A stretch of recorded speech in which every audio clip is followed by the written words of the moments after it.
میں نے کہا نا کچھ کرنے کی باتیں ہیں، کچھ رک جانے کی باتیں ہیں، تو اس میں کیا آتا ہے غیر المغضوب علیہم ولا الضالین، نہ ان پر تیرا، ہمیں ان لوگوں کے راستے پہ نہیں چلانا، اللہ ہمیں وہ راستہ نہیں چاہیے کہ جن پر تیرا غضب نازل ہوا، اور نہ ہی ان لوگوں کا جو راستہ گم کر بیٹھے، یعنی گم راہ ہوئے، گم کر بیٹھے اپنی راہ، اپنا راستہ کھو دیا انہوں نے۔ جو لوگ صراط مستقیم کو گم کر بیٹھے، اس سے بھٹک گئے، وہ دو قسم کے ہیں۔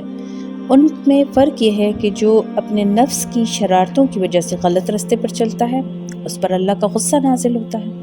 اور جس کی نیت تو غلط نہیں ہوتی لیکن وہ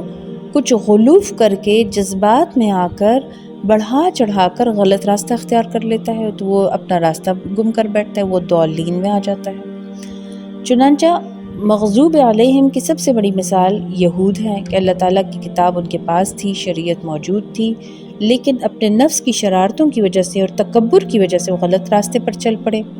اس میں ہمارے لیے ایک سبق یہ ہے کہ جیسے ایک ماں اپنے بچے کو کہتی ہے کہ دیکھو بچہ، یہ مثال کے طور پر چینک ہے، یہ کیٹل بہت گرم ہے، اس کو ہاتھ نہیں لگانا، بار بار منع کرتی ہے، لیکن اگر بچہ جانتے بوجھتے سمجھتے بھی اس کو ہاتھ لگا لیتا ہے تو پھر ماں کیا کرتی ہے، آپ سب کو پتہ ہے، میں بھی ماں ہوں، آپ بھی مائیں ہیں، ہاں، جو انشاءاللہ یا کچھ مستقبل کی مائیں ہیں، کہ وہ پھر کیا کرتی ہے، پھر ایک لگا دیتی ہے کہ میں نے کہا تھا نا، غصہ آ جاتا ہے نا ماں کو۔ تو بنی اسرائیل میں، یہود میں بھی ایک وقت میں 3 پیغمبر انبیاء موجود ہوتے تھے، 1,24,000 میں کم و بیش زیادہ تر بنی اسرائیل میں آئے، یعنی اللہ ان کو بار بار منع کرتا رہا، مت کرو، ایسا نہیں کرنا، ایسا کرنا، ایسا نہیں کرنا، انبیاء، رسول، نبی آتے رہے، ان کو بتاتے رہے، لیکن وہ نہیں مانے، تو اللہ کا ان پر غصہ ہے۔ جبکہ نصارہ ضالین جو ہیں، انہوں نے حضرت عیسیٰ علیہ السلام کے بارے میں غلو کیا، جیسے ہمارے یہاں بھی بعض اوقات بہت سارے نعت خواں نبی کریم صلی اللہ علیہ وسلم کی شان کے بارے میں ایسی باتیں کر جاتے ہیں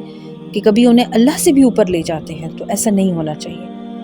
لیکن یہ ہوتا نیک نیتی سے ہے، محبت سے ہے، لیکن اللہ کے ہاں یہ بھی قابل قبول نہیں۔ اللہ کا جو مقام ہے، اللہ تعالیٰ وحدہ لا شریک ہے، نبی کریم صلی اللہ علیہ وسلم اللہ کے محبوب ہیں،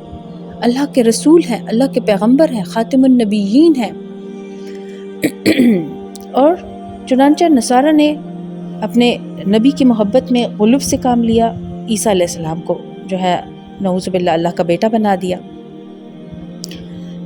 ہمارے ہاں بھی بہت سارے ایسے فرقے پائے جاتے ہیں جو بہت سارے ایسے غلوف کے کام کرتے ہیں، تو ہمیں حکم کیا ہے، قرآن میں کیا آیا ہے، قل یا اہل الکتاب لا تغلوا فی دینکم غیر الحق، اے اللہ کی کتاب کے پڑھنے والوں، یہ سورہ المائدہ کی آیت ہے،